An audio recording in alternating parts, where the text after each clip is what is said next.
the EMT had said that Greg died of a head wound. It was the first ever trial to be aired live on television, gavel to gavel, reality TV, before anyone had even heard of such a term.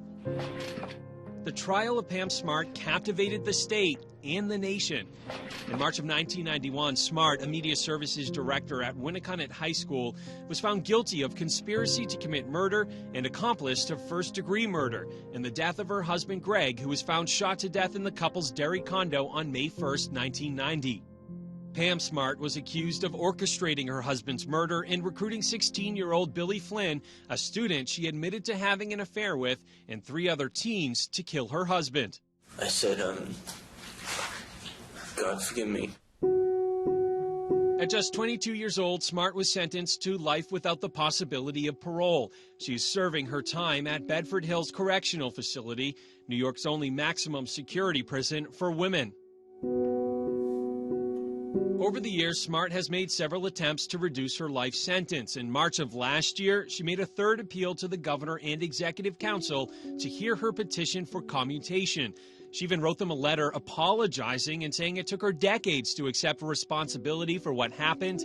While she does not admit to plotting the murder, Smart has said her affair with Flynn led to her husband's death. The council unanimously denied her request. Now, Smart's attorney is asking the New Hampshire Supreme Court to weigh in, claiming that the Executive Council's refusal to even consider her petition violates the state constitution. Her team is asking the state's highest court to order the governor and Executive Council to reconsider and to hear her petition for commutation. Well, we're hopeful that it will result in Pamela Smart finally getting a real hearing before the Executive Council and the governor. Eleanor Pam is a spokesperson for Pam Smart. In a telephone interview with News 9 from her home in Florida, Eleanor says Smart has not been given a fair chance by the council. They took 3 minutes in the last Executive Council meeting to determine that she didn't deserve a hearing. So that's not a hearing. And you put 3 minutes up against 32 years of her life, it just seems that Pam Smart is the only person in New Hampshire that hasn't gotten due process.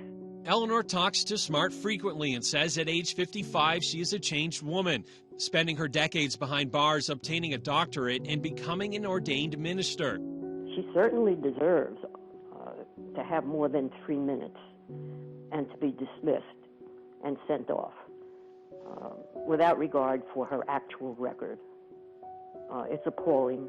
It's shameful. It's abominable. Smart's attorney denied our request for an interview, but says they look forward to tomorrow's hearing.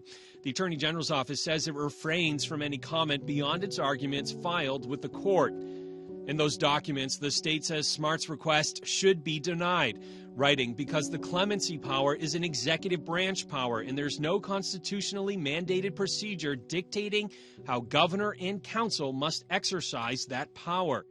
Flynn and the 3 other teens convicted in this case have all served time and been released. Pam Smart is now the longest-serving inmate at the Bedford Hills Correctional Facility. In a previous interview with News 9, she told us she will never stop fighting for her own release. I think forgiveness is a good thing, but why is there no forgiveness for me? Why is there no mercy?